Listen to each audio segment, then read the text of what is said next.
This is too much! Why is everything exploding? I can't handle this job!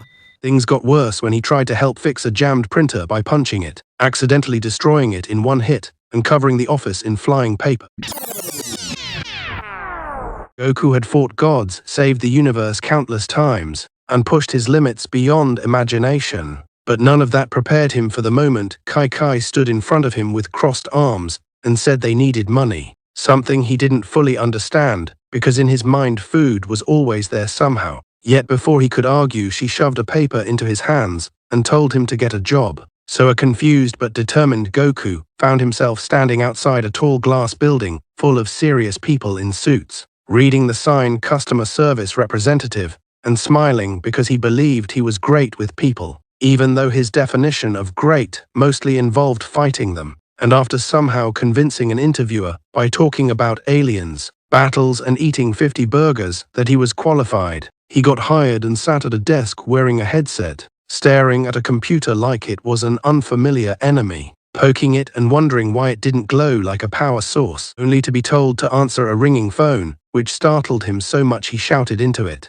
confusing the poor customer on the other end who just wanted their internet fixed. But Goku, being Goku, suggested punching it, thinking it was a helpful solution. And by lunchtime, his hunger became another problem, forcing him to awkwardly ask co-workers for their sandwiches, which he finished in seconds. Things got worse when he tried to help fix a jammed printer by punching it, accidentally destroying it in one hit, and covering the office in flying paper. Yet despite all the chaos, something unexpected happened as people slowly began to notice that behind all the confusion and mistakes, Goku was genuinely kind, especially when one emotional caller needed help, and he simply listened. And for the first time, his presence actually helped someone. But in the end, he realized his heart still belonged to training and freedom, before softly laughing to himself and admitting that fighting was much easier, then lifting off the ground and flying away.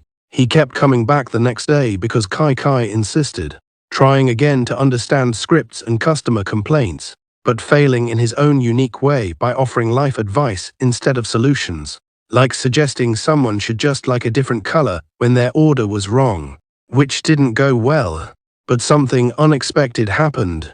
People slowly began to notice him, not for his strength but for his kindness, especially when one emotional caller needed help, and he simply listened without interrupting. For the first time, his presence actually helped someone, which even impressed his manager, who admitted that Goku made people feel heard.